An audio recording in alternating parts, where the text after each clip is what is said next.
of the 13 men who served on PT-109. Documentaries and Hollywood movies tell the dramatic story of PT-109. But Ted Robinson probably knows it better than anyone alive today. We were the first to make the actual attack on the destroyers, a torpedo run. Robinson was the radar officer on PT-159, leading a dozen PT boats on a daring nighttime attack against Japanese destroyers. Which is a horrifying thing to do, I can tell you. I volunteered for PT boats, and so did Jack Kennedy. Jack Kennedy was the young skipper of PT-109, and on that dark night in August 1943, Kennedy's boat was rammed, cut in half by a Japanese destroyer. Robinson saw the massive explosion. Other PT commanders closer to Kennedy's boat decided there was no reason to launch a rescue. Nobody could have lived through that explosion on the 109. Nobody'd be alive. So we had a memorial service. 2 crew members on PT-109 were killed. Kennedy and 10 other men barely survived. Burned and badly injured, they swam for miles in shark-infested waters, past islands filled with enemy troops. Several men in bad shape. As depicted in this National Geographic documentary, they came ashore on a tiny island with no food or fresh water. 2 days later, they swam a mile to a second island with coconut trees. And rescue seems no closer at hand.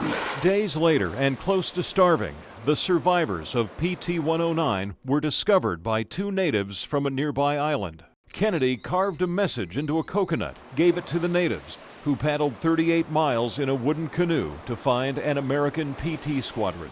And one of them handed me what has become the most famous coconut in the world. They handed it to me. I was standing there. And I looked at this, and I don't remember the exact wording. It ended up on Jack Kennedy's desk when he was president. And it said, 11 still alive, posit, meaning position, Gizo Island. So they told me that Kennedy was still alive, and this coconut proved it. Robinson volunteered to go on the mission to rescue Kennedy and his men. When we showed up, he said, "Where in the hell have you guys been? I've been at this bus stop for a whole week waiting for you." That's exactly what he said. 1 month after the rescue, Robinson's own PT boat was destroyed. He and Kennedy spent the next 2 months in this tent, recuperating from their injuries. I took this picture about 3 months after we rescued him. Robinson snapped a photo of Kennedy leaning on a cane. It became one of the most famous wartime photos of the future president. That the chief of the village gave me. Ted still has the cane, the camera, and the original photo. It's going to be donated to the Smithsonian. Over there's a lemon bush. Ted and his wife Lynn have lived in Sacramento since the early 60s.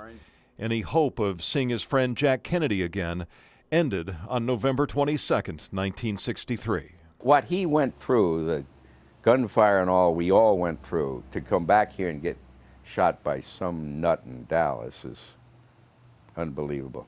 Robinson's vivid memories of the war and growing up in the Great Depression are about to be published in a book, including the story, The Pauper Who Saved the President. I, at that time, was a Republican, and I still think Jack was a great guy.